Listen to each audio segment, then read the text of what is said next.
Oi, gente, tudo bom? Hoje a gente está no terceiro episódio do Dr. Nordman Convida.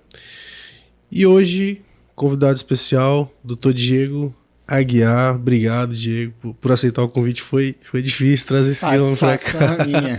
Eu que agradeço o Mas a convite. gente conseguiu, né? A gente sabe da vida corrida aí. Mas é isso.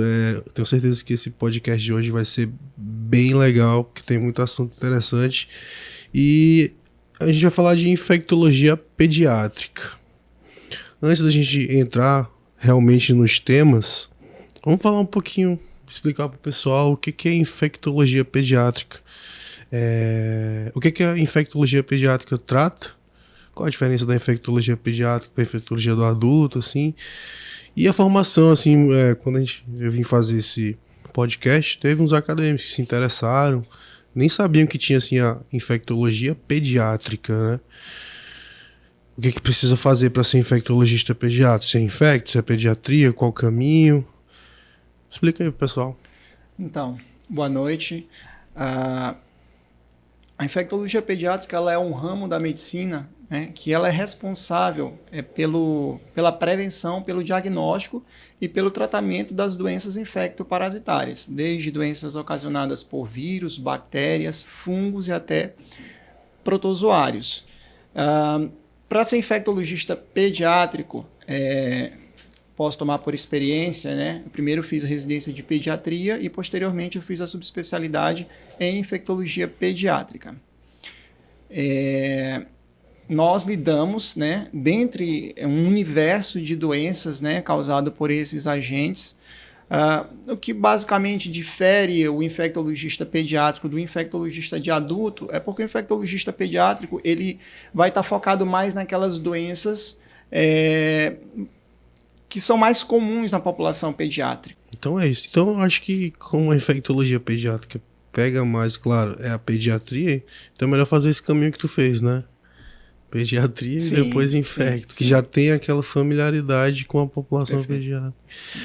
Mas uma coisa interessante aqui para a vida mesmo. Tenho certeza que muita gente tem essa dúvida e em casa, quando tá com febre e tal. O que é febre? Qual a temperatura que a gente considera febre? Porque a febre é um sinal importante diagnóstico, né, para várias doenças. A gente vai falar aqui das síndromes febris, mas para várias doenças como um todo, né? Mas o que é febre? A partir de que temperatura a gente considera febre? E qual a diferença de febre para hipertermia? Porque tem uma diferença, né? Sim. E tem diferença no tratamento. Sim. Então, no que diz respeito à febre, a primeira coisa quando se fala em febre é que nós não devemos encarar a febre como vilão. Na verdade, a febre é a luta do organismo contra uma determinada condição clínica, seja ela uma condição inflamatória ou uma condição infecciosa que está gerando inflamação e que está levando àquele quadro de febre, né? Então, nem todas as situações de febre demandam medicação. Com uma ressalva naqueles pacientes que têm fatores de risco, onde a febre ela é gatilho para levar a uma condição clínica que confira algum risco para o paciente, como, por exemplo, é o caso dos pacientes que têm neuropatia crônica não progressiva, os pacientes que têm epilepsia, onde a febre ela pode ser um gatilho para aquela criança ela ter crise convulsiva, então você acaba tomando uma abordagem mais precoce, né, fazendo a administração do antitérmico quando esse paciente ele tem elevação da temperatura, né? Então, por definição, a febre, para você definir que temperatura, a partir dali eu defino o paciente com febre, depende de onde você está monitorizando a temperatura do paciente. Por exemplo, a temperatura ela pode ser aferida via oral, via retal ou via axilar.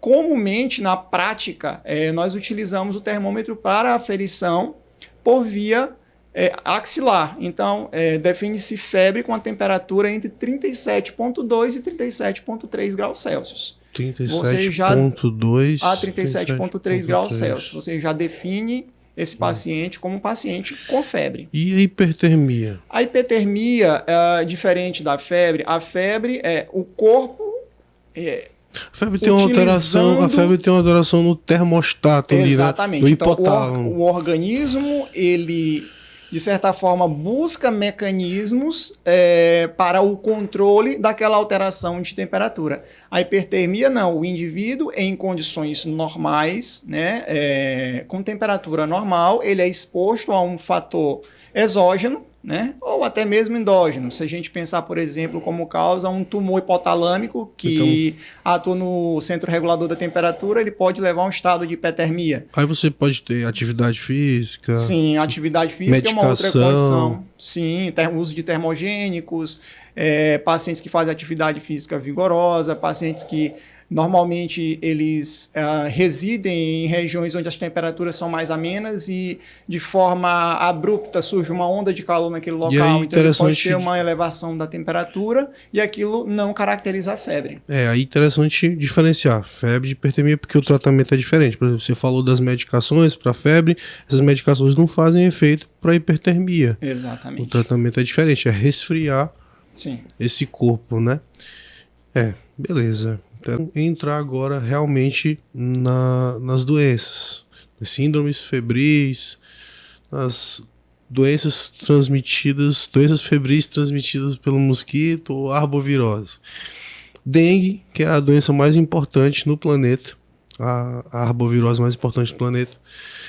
Eu trouxe essas 3 definições. Não. A dengue, ela é uma doença transmitida pelo mosquito, é uma doença endêmica. Ela é uma arbovirose e é de notificação compulsória. Queria que tu explicasse o pessoal o que é uma doença endêmica, o que é uma arbovirose e doença de notificação compulsória obrigatória, para a gente realmente entrar aí na dengue. Então, uma doença endêmica é uma doença que ela é esperada para aquela determinada região, num determinado número de casos dentro daquele período. Quando eu falo de uma doença de notificação compulsória, qualquer doença ou agravo à saúde que ela, de certa forma, contribuirá, né, para o fortalecimento de políticas públicas no intuito de você propiciar, né, um controle adequado da disseminação de uma determinada doença em larga escala na população. Certo. E a arbovirose? A arbovirose é qualquer doença, né, que ela é transmitida, né, cujo vetor ele é uma artrópode. Por definição, seria isso. Dentre os artrópodes, podemos citar os insetos, no caso do mosquito, que é o vetor da dengue, da zika e da chikungunya. E quem são os outros artrópodes? Os outros artrópodes que a gente poderia ter por base, aí temos as aranhas, temos os caramujos, enfim, uma infinidade de outros artrópodes que são vetores e transmissores de doenças infecciosas. Transmissores. A dengue é uma doença transmitida pelo mosquito. Como é que ocorre essa transmissão, esse ciclo da dengue, da transmissão? Então, infecção, mosquito. O homem ele acaba por ser o reservatório do vírus.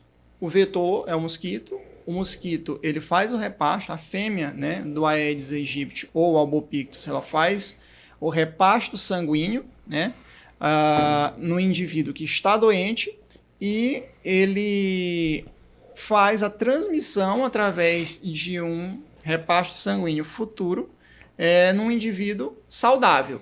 Então, no momento em que o inseto, né, no caso o mosquito, ele faz o repasto, né, no reservatório, né, a pessoa que está com o vírus e esse vírus ele tende, né, a fazer um ciclo dentro do vetor, chega até o trato gastrointestinal, né, do mosquito e por volta ali de 8 a 10 dias ele consegue atingir as glândulas salivares. E no momento do repasto sanguíneo, né, uma vez que o vírus ele está na glândula salivar do mosquito, no repasto sanguíneo ele transmite, né, a infecção para o indivíduo que previamente estava sadio. Explica o ciclo da dengue completo, falando de período. Sim. De incubação no mosquito, né? enfim, Sim. viremia, Sim. que aí a gente precisa entender isso para a gente entender lá na frente quando solicitar exame, enfim, o período de, enfim. Sim. Então, a dengue, por definição, ela é uma condição clínica, né? É uma síndrome, né? Um conjunto de sinais e sintomas que o paciente tende a apresentar, causado, né? Pela infecção pelo vírus da dengue, e que o indivíduo, ele obrigatoriamente, ele passa por duas fases. A fase inicial e a fase de recuperação. Um pequeno percentual dos pacientes, ele tem uma fase crítica. A fase inicial é onde ocorre a viremia, é a replicação do vírus, é onde ocorre os principais sinais e sintomas, né, que definem a dengue, né? Como temperaturas maiores do que 38, 38,5 graus Celsius, isso varia de literatura para literatura, né? O indivíduo ele pode ter cefaleia, dor retroorbitária, dor articular, dor muscular, ele pode ter náuseas, pode ter vômitos, né? Então, o paciente que tem esse patamar de febre, ele tem pelo menos 2 desses outros sinais e sintomas, ele está caracterizado como um paciente com dengue, né? Na década de 70, né, usava-se muito uma classificação obsoleta, né, como dengue, dengue hemorrágica, choque, síndrome do choque do dengue, né, e atualmente houve uma modificação, né, na definição no que diz respeito à classificação da dengue. Hoje em dia ela foi uma classificação simplificada. Nós temos dengue e temos dengue grave, né? O que transiciona, né, na fase crítica, esses dois polos são os sinais de alarme da dengue. Então, a forma de abordar esses pacientes é diferente também, né? Paciente Exatamente. Com dengue, o paciente ele vai ser abordado de acordo com o estágio clínico em que ele está inserido, né? A maioria dos casos de dengue, o indivíduo ele chega com esses sinais e sintomas que foram referidos, mas não necessariamente esse paciente ele vai apresentar os sinais de alarme. Então, ele apresenta esses sinais e sintomas e após um período ali, em torno de 7 dias, né, o paciente ele tende a entrar na fase de recuperação e ele evolui com a cura, né? Numa fase inicial, o paciente ele vai fazer a hidratação normal, né, e vai tomar analgésicos e antitérmicos, né, nas situações em que a febre ela levar a um estado de abatimento do paciente, né? Um paciente mais prostrado, com muita dor, né? O paciente você vai administrar o antitérmico, vai otimizar a hidratação daquele paciente e vai monitorizando, né? Então, o paciente com dengue ele vai ser estadiado de acordo com a apresentação clínica desse paciente. O paciente com sinais de alarme, no caso, ele já precisaria de uma internação? Exatamente. O paciente com sinais de alarme... Quais são os sinais de alarme? Os sinais que chamam a atenção, né? O paciente vai chegar ali... Sinais de alarme são sinais preditores de gravidade. Então, o paciente que tem uma dengue, por definição, e porventura ele começa a cursar dor abdominal muito intensa, seja ela referida ou ao exame físico, paciente com vômitos incoercíveis, paciente que ele tende a apresentar sangramento de mucosas, o paciente que tende a apresentar, às vezes, dissociação, né, de pressão de pulso. Esse paciente começa a apresentar derrames cavitários, o paciente faz derrame pleural, o paciente às vezes faz ascite. Esses pacientes eles estão apontando, né, de que algo ruim pode acontecer. Também chama a atenção dentro dos sinais de alarme aquele paciente que tem uma suspeita clínica de dengue, faz exames inespecíficos, esses exames inicialmente não estão alterados e de repente tem uma piora clínica e aí você se depara com ou uma elevação súbita do hematócrito ou uma queda abrupta de plaquetas. E isso sinaliza que esse paciente ele pode vir a agravar. Esse paciente com sinais de alarme, é aquele que vai para emergência e não volta para casa, né? Exatamente. Então, um paciente com sinais de alarme, é mandatório que esse paciente ele seja internado para que ele fique supervisionado no que diz respeito à sua hidratação, no que diz respeito, né, à avaliação dos seus exames, né, inespecíficos, avaliar e diante de alguns sinais de alarme, você deve investigar outros sinais de alarme. Então, você interna o paciente, coleta exames e você vai fazer a abordagem naquele paciente conforme a condição clínica dele, conforme os sinais de alarme apresentados, conforme as alterações laboratoriais identificadas naquele momento da internação. O que seria o paciente com dengue grave? O paciente com dengue grave, o paciente que tinha dengue, teve sinais de alarme e ele evolui com esses sinais de alarme, cursando posteriormente com alteração do nível de consciência, o paciente evoluindo com hipotensão e com choque. Esse é o paciente seria o grave. Risco de óbito. Risco de óbito. E é por isso que fala que a maioria, eu tava falando em off ali, né, que a maioria dos casos de dengue, a maioria dos óbitos de dengue poderiam ter sido evitados se tivesse tido uma assistência melhor, né, adequada. Então, saber estratificar esse paciente, olhar, examinar, estar atento aos sinais de alarme é importante, né? Que isso aí vai ter influência no tratamento, para a gente não perder o time, não é isso? No exame físico, você citou já os sinais, sintomas de dengue, os sinais de alarme. Tem uma prova do laço. Certo. Importante no exame Sim, físico, de extrema né? importância. Qual a importância da prova do laço? Como é que faz para fazer isso? Não, a prova do laço, ela caracteriza, né, o sangramento cutâneo, né? Ela caracteriza, ela dá uma ideia indireta de como o paciente ele pode estar com seus níveis sinal de de plaqueta. gravidade. Na verdade, a prova do laço, por si só, ela não é um sinal de gravidade, mas ela já te direciona para você suspeitar de que as plaquetas daquele indivíduo elas podem estar diminuídas. E aí, plaqueta estando diminuída, dependendo, né, do quão diminuídas estão, aquele sangramento que inicialmente ele está restrito à pele, ele pode vir, né, a cursar com sangramentos de mucosas, ou até sangramento do sistema nervoso central, dependendo do quão baixo estão essas plaquetas. E como é que faz a prova do laço? A prova do laço normalmente é feito como? Então, você faz um desenho, né, uma caneta, enfim, de um quadrado de 2,5 por 2,5, né, na região distal ao manguito que é inflado, né? E aí como que é feito? Primeiro você vai aferir a pressão do paciente. Você pega a sistólica e a diastólica, faz a média, a somatória das duas, e você vai manter o manguito inflado por 5 minutos. Após esse período, esse manguito ele vai ser desinflado, e dentro daquele quadradinho de 2,5 por 2,5, você vai quantificar quantas petequias se formaram naquele quadradinho. É muito complexo. Na pediatria, a partir de 10 petequias, o paciente é caracterizado com prova do laço positivo. 10 petequias? No adulto, acima de 20. Né? Ele é caracterizado como prova do laço positivo. Petequias, pontinhos pontos hemorrágicos na pele. Sim.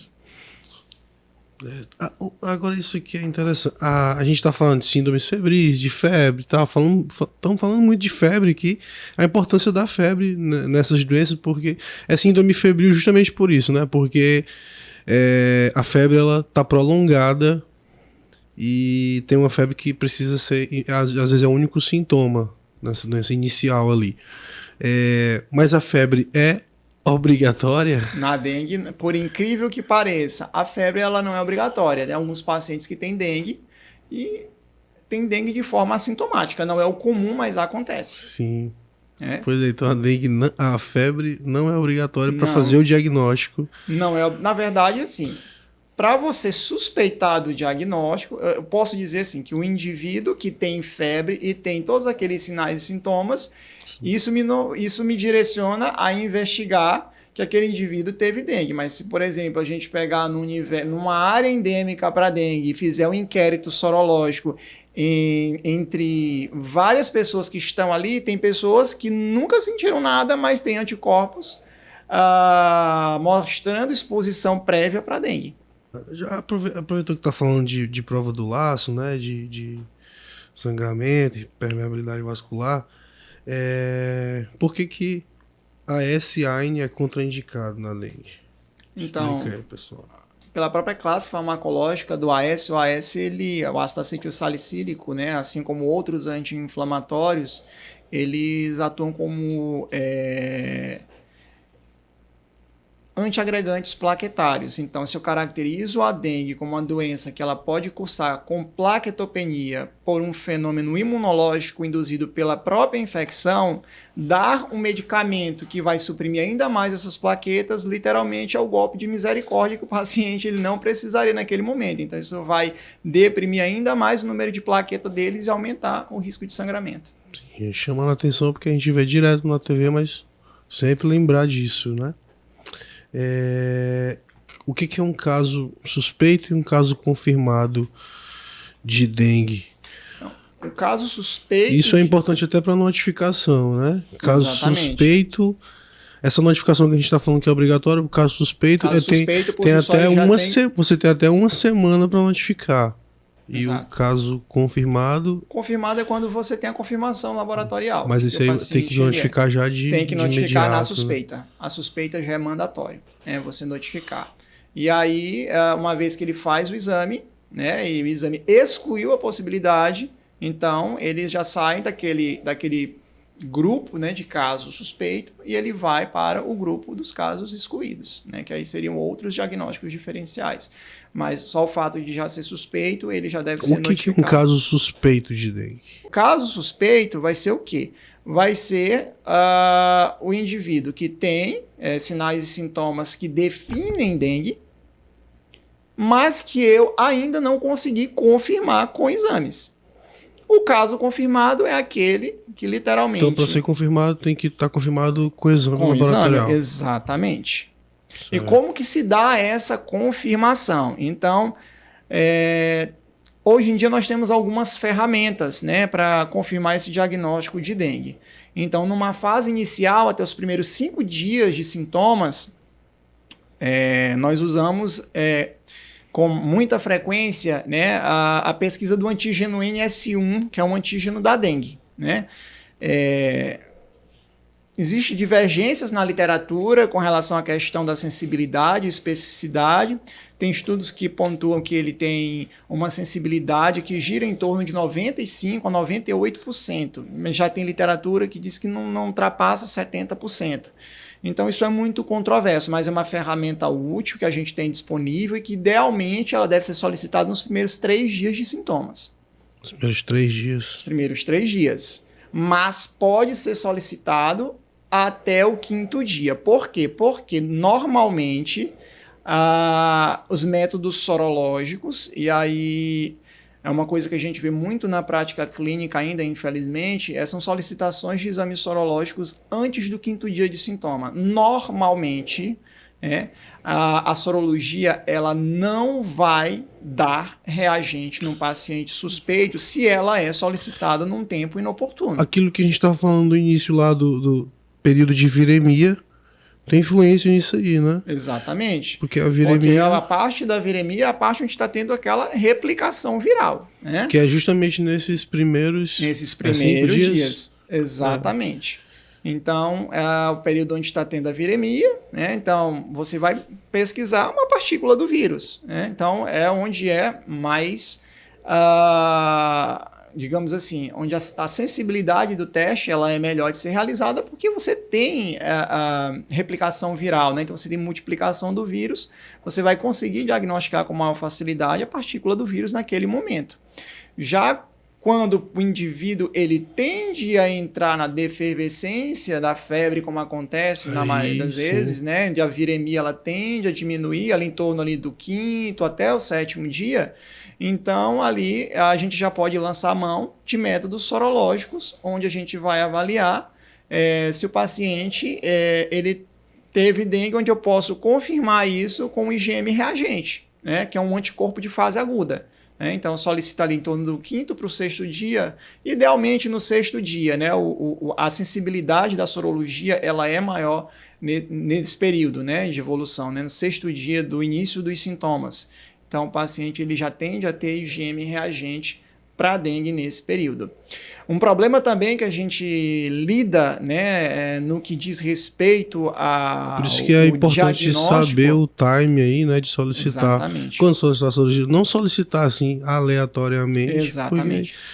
E um problema que a gente tem também na prática de emergência é que algumas dessas arboviroses, elas têm clínica muito sugestiva e apesar do exame ser solicitado num período hábil, mas por uma limitação de método, às vezes o teste ele dá negativo e você fica só no caso suspeito.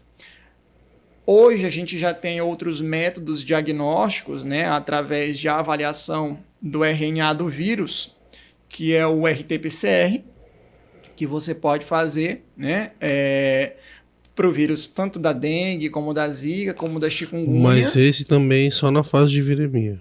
Esse teste ele pode ser feito já desde o primeiro dia de doença. Na verdade, ele é um marcador ele é um marcador do genoma do vírus.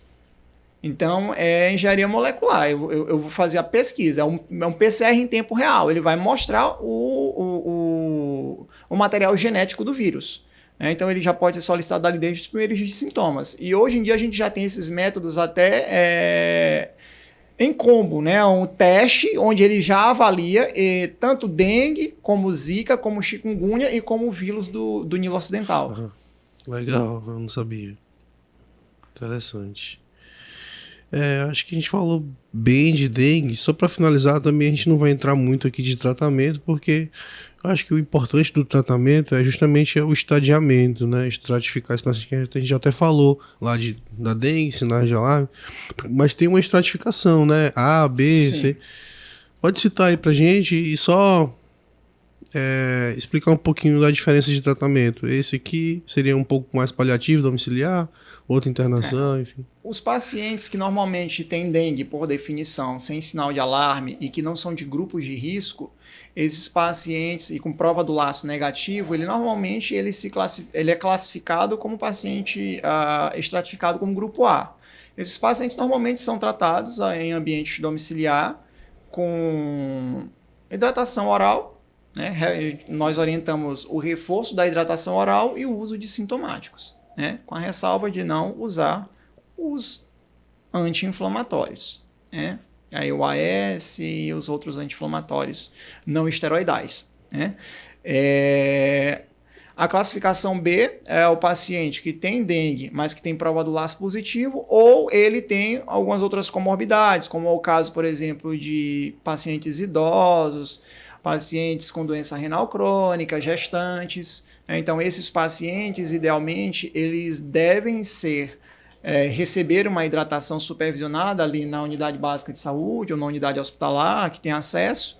Esse paciente ele já merece, naquele momento ali, um hemograma para você avaliar como é que está o comportamento ali das plaquetas, do hematócrito. A gente não falou dos exames inespecíficos, né? Sim. Também. Mas só termina o teu raciocínio e a gente volta. Certo. E no que diz respeito ao grupo C é o paciente com sinais de alarme. Esse paciente ele já tem que internar. E o grupo D é o paciente que já tem disfunção orgânica importante, com risco iminente de óbito. O paciente com rebaixamento do nível de consciência, paciente com hemorragias importantes, paciente com choque. Então, esse paciente ele é classificado como grupo D.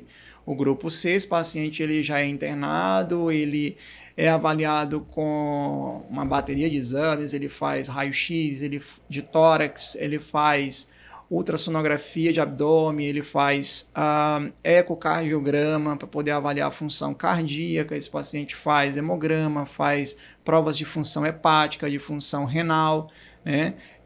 Coagulograma, né? Onde ele vai avaliar se além da disfunção plaquetária ele pode ter também uma disfunção, né? da cascata de coagulação, da hemostasia secundária. E esse paciente ele vai receber hidratação venosa, né? Aí, a partir do momento em que ele tem um controle do hematócrito, e aí existe, né, a avaliação do hematócrito, ela varia de acordo com a faixa etária do paciente. Então, os manuais do Ministério da Saúde, eles trazem, né, esses pontos de corte de hematócrito e os desvios padrões, né, respectivos. E baseado nisso, se esse paciente ele chega com sinais de alarme, ele tem alteração do hematócrito, esse paciente ele é hidratado, internado, e ele vai fazendo monitorização, né, a cada 2 horas, né, para poder checar se esse hematócrito ele caiu, né? Porque a princípio, num paciente com sinais de alarme, normalmente, como ocorre fuga capilar, extravasamento do plasma para o terceiro espaço, então esse paciente ele tende a ter um aumento do hematócrito, e aí a queda do hematócrito ela vai ser um bom marcador para poder me direcionar que o paciente está tendo uma resposta terapêutica adequada. A partir do momento que ele tem aquela resposta terapêutica adequada, ele passa a fazer uma hidratação de manutenção, ainda internado, ainda em observação. Já o paciente que está no grupo desse paciente, ele tem que fazer hidratação em uma velocidade mais rápida. Essa monitorização ela tem que ocorrer de forma mais rápida, no intuito de você evitar com que esse paciente, né, algumas vezes você não consegue, mas quando esse paciente ele entra já num estado de choque, você tem que tentar reverter esse estado de choque do paciente. Às vezes você não consegue fazer isso só com soluções cristalóides, e às vezes você precisa usar de coloides, outras soluções que vão, de certa forma, contribuir para esse controle circulatório. Perfeito. Então é isso, assim, em relação ao tratamento, o manejo é diferente. Exatamente. É totalmente diferente. A, B, C, D. E a importância de ficar atento justamente àquilo, sinais de alarme, sinais de gravidade, para fazer o tratamento, o manejo adequado para esse paciente. Perfeito, Diego. Então, continuando, agora com café renovado.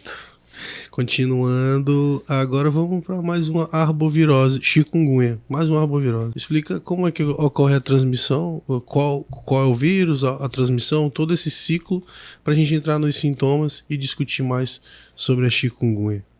Então, a chikungunya ela é uma doença que ela é desencadeada, né, pela infecção pelo vírus CHKV, né, que é o vírus da chikungunya.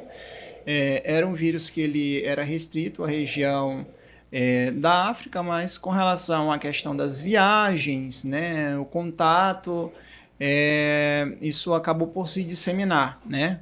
Pegou a Europa, a região das Américas, e aí se disseminou no mundo, né? Então, é uma condição no qual o indivíduo ele cursa com febre, né? Normalmente é uma febre alta, né? Por isso, por definição, febre de chikungunya, é daquele que dobra sobre si, né? Onde o que é mais marcante nessa condição clínica é a dor articular, né? Então, o indivíduo ele tem febre, ele pode ou não ter o exantema, que são aquelas manchas vermelhas pelo corpo, que também pode aparecer na dengue, né? Então, dengue e chikungunya, elas têm uma similaridade, né, entre sinais e sintomas. Então, muitas vezes se confunde, mas na chikungunya, né, o que é característico e o que se sobressai quando comparado tanto com a dengue como com o Zika vírus é a dor articular. A artralgia, né? Agora, então, assim, o indivíduo, ele, uma vez que ele tem o contato com o vírus, né, ele tende a obedecer um período de incubação que varia ali entre 1 dia até 14 dias, né, do contato com o vírus.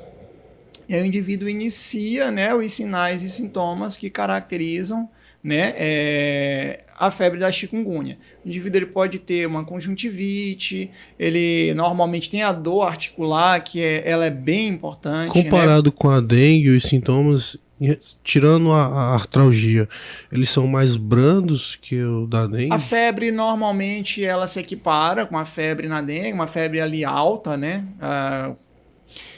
Nesses pacientes. A dengue, normalmente, ela não tem irritação conjuntival, é raro, mas um determinado percentual de pacientes, eles têm conjuntivite também na chikungunya, eles têm exantema, né? Que são essas manchas vermelhas pelo corpo. eles normalmente podem ter sinais e sintomas inespecíficos, dor abdominal, náuseas, vômitos. Dificilmente eles têm fenômenos hemorrágicos como tem na dengue, mas esses pacientes podem vir a apresentar, mas num pequeno percentual. E o que de fato chama a atenção é a dor articular nesses pacientes. Então, são pacientes que ficam extremamente prostrados pela dor articular. Eles podem não só ter artralgia, como eles também podem ter artrite. Então, eles podem ter o edema articular, além da própria dor, né? O ciclo de transmissão, ele é igual, assim, o mosquito, só muda o vírus? O fator de risco, diria eu, para o indivíduo ele ter chikungunya, ou seja, os fatores que são preveníveis, né, para que possa acontecer. Então, na verdade, seria o controle vetorial, né? Então, o que na verdade favorece a doença é o indivíduo ele ter ali, né, seus reservatórios de água parada, ali o mosquito se reproduz e na região do domicílio peridomicílio, né, ao longo do dia, o mosquito ele vai e faz o reparto sanguíneo. Então, mesmo mosquito, digo, a espécie, ele pode carregar o dengue, mas ele também pode carregar a Aedes aegypti ou albopictus, que é uma outra espécie em menor percentual, né? Então, o mesmo mosquito ele é o vetor transmissor do vírus da chikungunya. Certo. E a chikungunya, a dengue, não sei se eu estou falando besteira, mas a chikungunya tem a transmissão vertical, assim como a zika, que a gente vai falar também. A dengue não tem transmissão vertical. Tem. Tem também? Tem. Isso eu tô falando que eu não sei. Período. Então, não é incomum, às vezes, o bebê nos primeiros... Isso até faz parte, é uma ferramenta de investigação, quando a gestante ela está na maternidade, você indagar sobre sinais e sintomas sugestivos de doença exantemática, né? Porque entra no rol das doenças congênitas. Então, você, às vezes, pega um bebê que está ali na maternidade, ou teve alta ali 2, 3 dias, começa a ter febre ou começa a mudar o estado geral, não está aceitando a amamentação, começa a surgir umas pintinhas vermelhas pelo corpo, e aí quando você vai fazer o inquérito, né, vai fazer o questionamento para a mãe às vezes tem sintomas, às vezes não tem, como é o caso do Zika vírus, que às vezes pode ser uma infecção completamente assintomática. Mas a mãe às vezes ela chega e diz, olha, eu senti... eu tive uma dorzinha no corpo, um mal-estar, e aí ficou por isso mesmo, né? Senti o corpo febril, mas não chegou a temperatura. E aí a criança, dias depois do nascimento, a criança ela tá lá com seus sinais sugestivos de uma infecção ali no período ali ligeiramente após o parto, né? A chikungunya, ela pode ser aguda, subaguda e crônica. Sim. Mas os principais sintomas, a artralgia, né, que é o de mais morbidade aí para o paciente, pensando na de caráter crônico, porque eu, como ortopedista, pego muito paciente nessa parte crônica aí da chikungunya, vem essa artralgia. E aí quando a gente vai ver a literatura, fala que ela é simétrica, distal, mas na verdade acomete, na prática, pelo menos na minha prática, acomete qualquer articulação, né? Joelho, quadril. Sim. E aí isso é mórbido do paciente, porque vem essas crises, edema, às vezes é inflamação mesmo, a artrite local. E aí o tratamento que a gente faz, tem o tratamento medicamentoso, mas é importante destacar também o paciente ele precisa cuidar da saúde da articulação, né? Esse paciente ele precisa fazer uma atividade física. Sim. Precisa fortalecer a musculatura, trabalho de mobilidade, enfim. Então, tem outras estratégias além de terapêuticas que a gente pode fazer para cuidar da saúde dessa junta. Com o tempo, essa junta inflamando, ela, claro que tende a degenerar mais rápido também, né? Tem um limite, tem um tempo dessa chikungunya crônica de fim, ela dura 10 anos, ela dura 5 anos, dura... Então, a literatura ela define como artrite crônica, no contexto de chikungunya, o paciente que ele tem dor articular e tem edema articular, esse paciente, quando isso ultrapassa 3 meses de duração. Então, a literatura ela pontua que existe artrite crônica, de fato, na chikungunya, mas que não existe um tempo, né, limite de duração para que isso possa acontecer.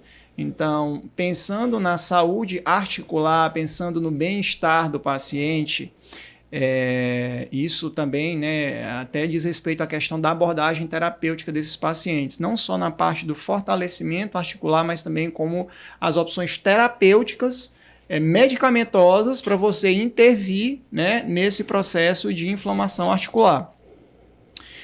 O paciente na fase aguda da chikungunya, se você tem certeza, você excluiu a dengue, você pode usar o anti-inflamatório.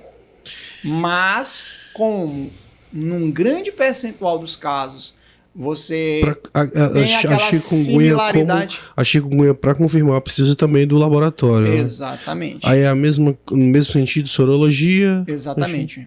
Você vai lançar a mão de métodos sorológicos e de pesquisa, né, de material genético do vírus. Né?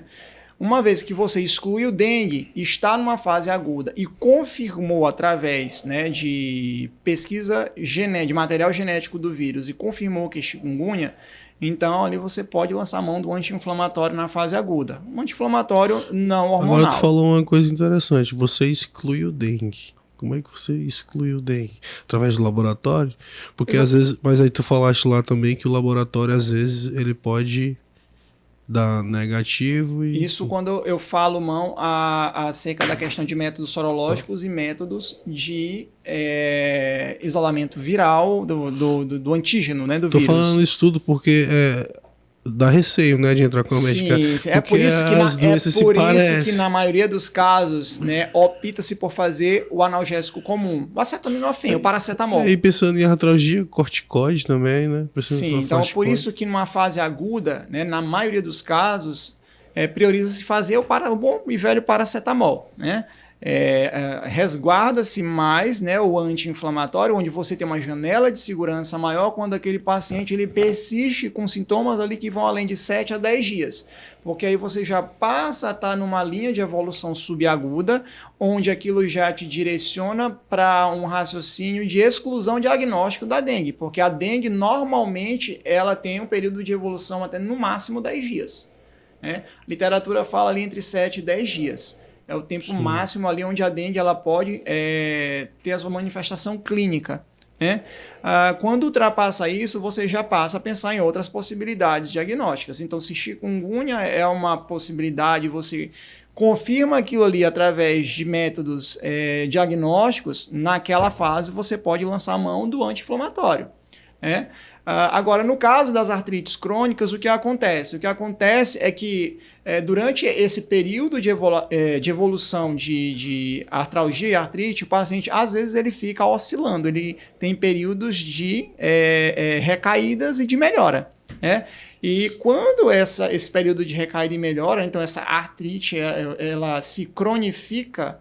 Então, a partir daquele momento, eu não posso pensar que aquele paciente ele vai poder fazer um tempo de anti-inflamatório não esteroidal mais do que 2 semanas. Eu vou fazer nesse paciente uma gastrite, eu vou fazer nesse paciente uma lesão renal aguda. Então, a partir dali, eu já tenho que pensar em outras possibilidades diagnósticas. Usar, por exemplo... terapêuticas. O glicocorticoide na menor dose possível, pensando sempre nos seus efeitos colaterais. E quando o paciente ele não consegue controlar com os glicocorticoides ou ele tem contraindicação a fazer esses glicocorticoides por outras comorbidades, então tenho que pensar em possibilidades terapêuticas que são as drogas modificadoras, né, da evolução de condições de doenças relacionadas à parte reumatológica, que é um gancho que a gente traz da reumatologia, de alguns medicamentos que a gente usa no tratamento da artrite reumatoide, por exemplo, que são medicações como metotrexato, como a sulfasalazina, né, e até alguns imunobiológicos em algumas situações. E também, para complementar, além da medicação, tem a fisioterapia. Sim. Também, analgésica, né? E, claro, a atividade física sempre é importante. Sim, Não sim, só para a extrema saúde da importância. articulação, mas também como um todo, melhorar a imunidade, enfim. Sim. Tudo isso tá associado. Eu acho que chikungunya, o que a gente deveria destacar era principalmente isso aí da artralgia. E vamos para a próxima, Zika. Próxima, mais uma arbovirose. Agora, Zika vírus. Da mesma forma como a gente começou as outras, explica pro pessoal o ciclo do Zika vírus, o ciclo de transmissão, como é que ocorre a transmissão, Então, a transmissão do Zika que também é vírus parecida. é exatamente, né? Quando você pensa na transmissão tanto de dengue, como de Zika, como de chikungunya, você pensa no indivíduo que está doente, um mosquito que retira o vírus ali através do repasto sanguíneo do indivíduo doente, né? E transmite para o indivíduo sadio, né? Então, obedece mais ou menos um período de incubação semelhante ao da chikungunya, né? E após aquele período de incubação, o paciente ele pode permanecer assintomático, como a maioria dos casos de Zika vírus são assintomáticos ou oligossintomáticos. Normalmente, quando o paciente ele tem febre, normalmente é uma febre mais baixa, quando comparado com dengue e chikungunya, né? Aqui os sintomas, então, eles são até mais brandos ainda. Exatamente, né? Quando a gente pensa sempre a Zika como uma condição clínica, né, onde os sinais e sintomas eles são brandos. Em contrapartida, quando ocorre transmissão vertical, é o inverso, né? Porque ele é extremamente deletério para o feto. Então, o Zika ele pode ter dor em pequenas articulações, né? É uma dor que normalmente ela é uma dor articular maior do que a dengue, mas menor do que a da chikungunya. O indivíduo ele pode, né, em até 90% das vezes, ter um exantema, manchas vermelhas pelo corpo, que são extremamente pruriginosas, então é uma coceira intensa. Aqui tu até falaste, no chikungunya tu destacou o exantema, aqui tu tá destacando de novo. Na dengue até que tu não falou, o exantema ele pega mais chikungunya e Zika mesmo, né? Menos dengue. Não, dengue em até 50% dos casos eles podem ter um exantema. O exantema ele pode ser até bifásico, ele pode surgir ali nos primeiros 3 dias, ali entre 3 e 5 dias, ele ter uma diminuição daquele exantema e ele já numa fase de recuperação ele voltar a acontecer. Sim. Tá. Eu acho que Zika, os sintomas mais brandos, né, o ciclo o mesmo, mas não adianta, né? O que a gente tem que chamar a atenção aqui, principalmente, é a síndrome congênita do Zika vírus. Exatamente. Queria que tu falasse, principalmente aqui na nossa região, o surto que teve, e aí o que é, já explicou, né, o que é a transmissão vertical. Essa síndrome ocorre pela transmissão vertical. Aí o que acontece com esse feto e como é que ele vai se apresentar, porque vai ficar com o dano, né? Como é que ele vai se apresentar para a vida, ao longo da vida, o que ele vai ficar de sequela. Ok, então assim, pensando na síndrome do Zika congênito, né, que seria a infecção da gestante, né, pelo vírus Zika e as consequências dessa infecção, né, para aquele feto, ele pode, né, vir a repercutir tanto no que diz respeito, né, a uma restrição de crescimento intrauterino, como também, né, a morte fetal intraútero, né, você pode ter o óbito fetal, como também esse vírus, por ele ter uma ação neurotrópica importante, então ele cursar, né, com aquilo que chamou a atenção os holofotes, né, ali no período de 2015, lá em Pernambuco, 2015, 2016, né, no Brasil já essa disseminação, que foi os casos de microcefalia. Então esse vírus ele pode fazer alterações como um todo no parênquima cerebral daquele feto, ele pode causar calcificações, né, pode causar alteração auditiva, enfim, pode causar uma série de alterações clínicas, né, que vão gerar um grande impacto, né, na vida não só daquela criança, mas também na vida daquela família.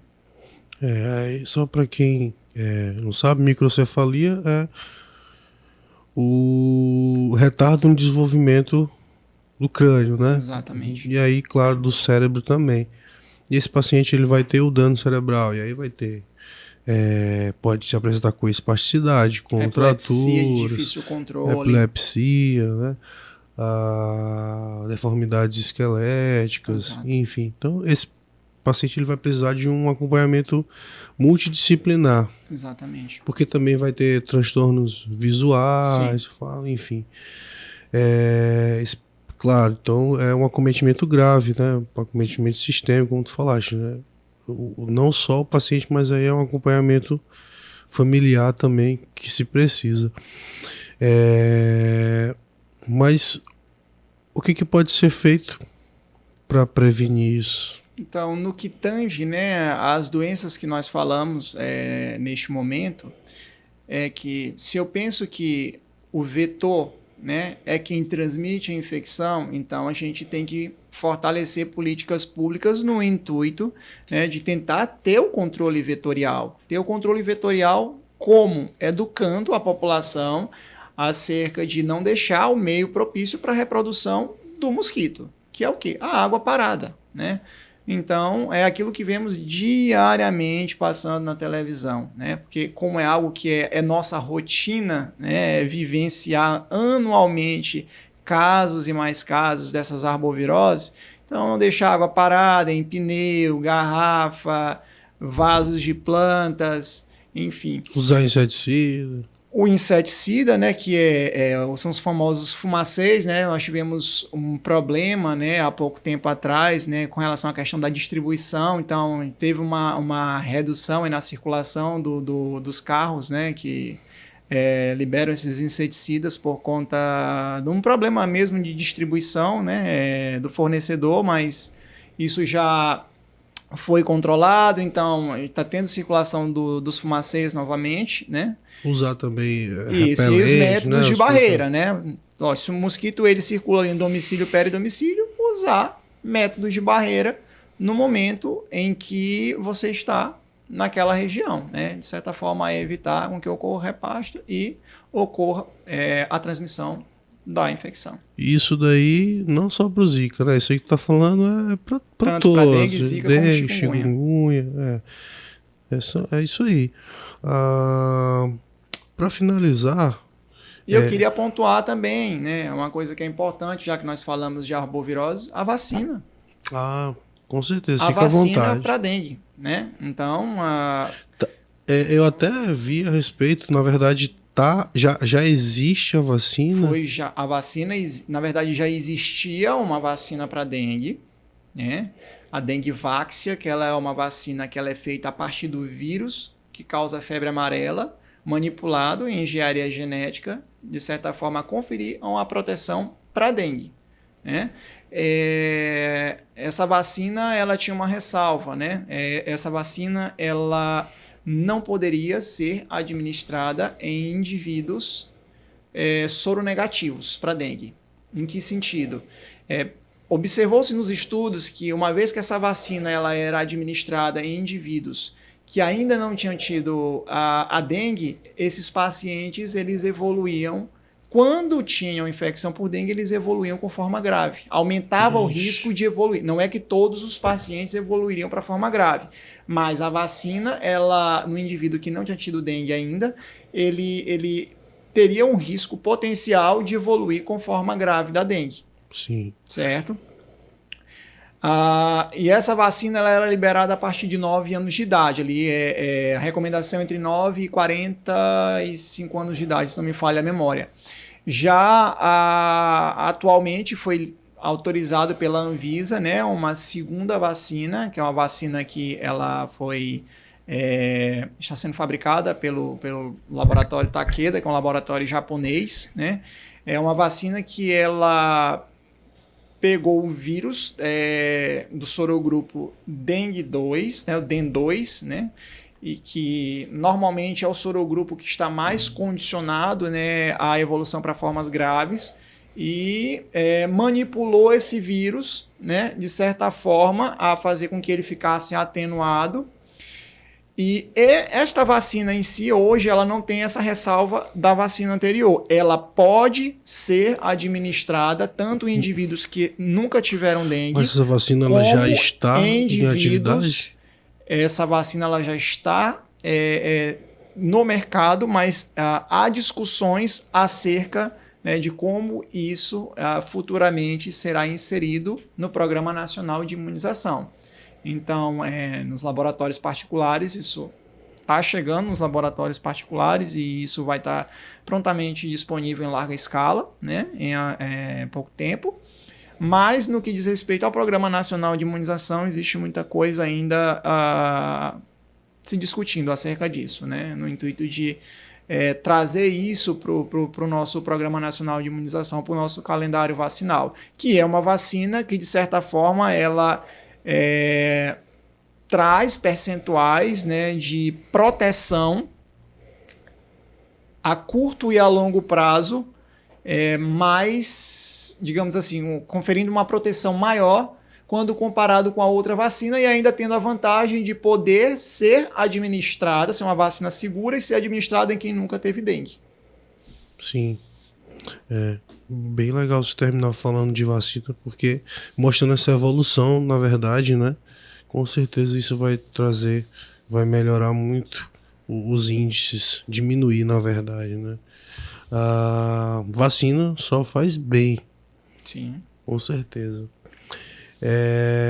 Acho que a gente não falou do tratamento de Zika, mas o tratamento de Zika, como a gente falou, sintomático, né? Eu acho que o que a gente tem que destacar no Zika vírus é justamente a transmissão vertical, o Zika vírus congênito. Obrigado, Diego.